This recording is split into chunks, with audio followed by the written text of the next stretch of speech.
માલ રેડી થઈ ગયો છે. બોલો શું કરવાનું છે? પહેલા તો આ બધો માલ આ ગાડીમાં ભરી દો, પછી બીજી વાત. ઓકે ભાઈજાન.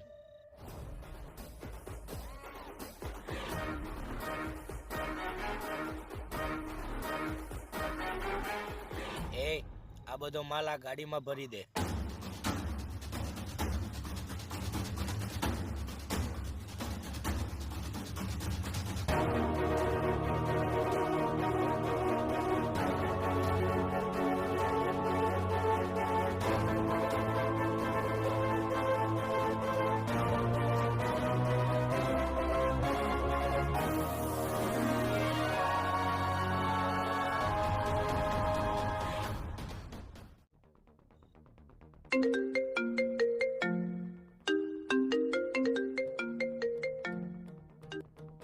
શું કર્યું સુરા? માલ નીકળ્યો કે નહીં? હાથ થઈ ગયો. તો હવે કેટલી વાર છે?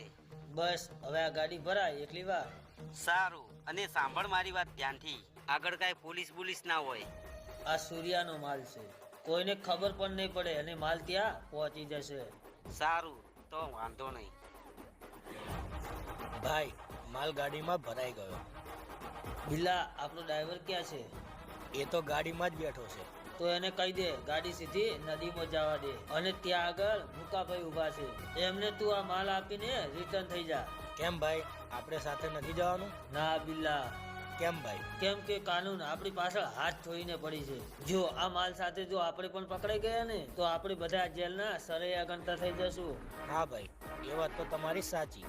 હું ડ્રાઈવરને કહી દઉં કે માલ તારી રીતે પહોંચાડી દેજે.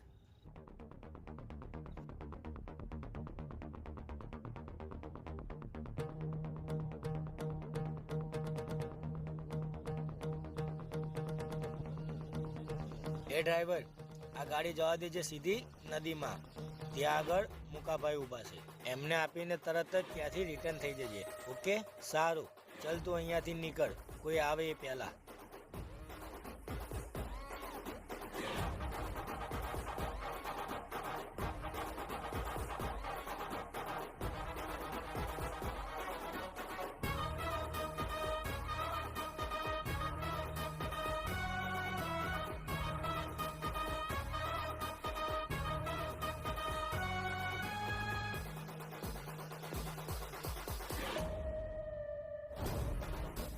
બિલ્લા, જેવો જ આ માલ ત્યાં પહોંચે એવો જ લાખો રૂપિયાનો મેસેજ આવી જશે.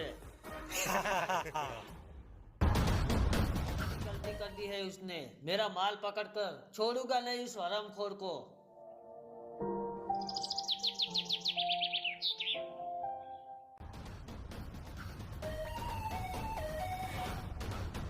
हे विशाल, क्या उभો રહેજે. माल मारो અને फायदो उठावे तू, પછી અમારે શું બધાને गिरनार જવાનું છે?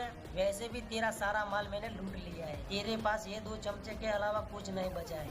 इन दोनों को लेकर पहुंच जा गिरनार. હરામખોર, તું અમને गिरनार જવાનું કહે છે? એ તોડી નાખો આને.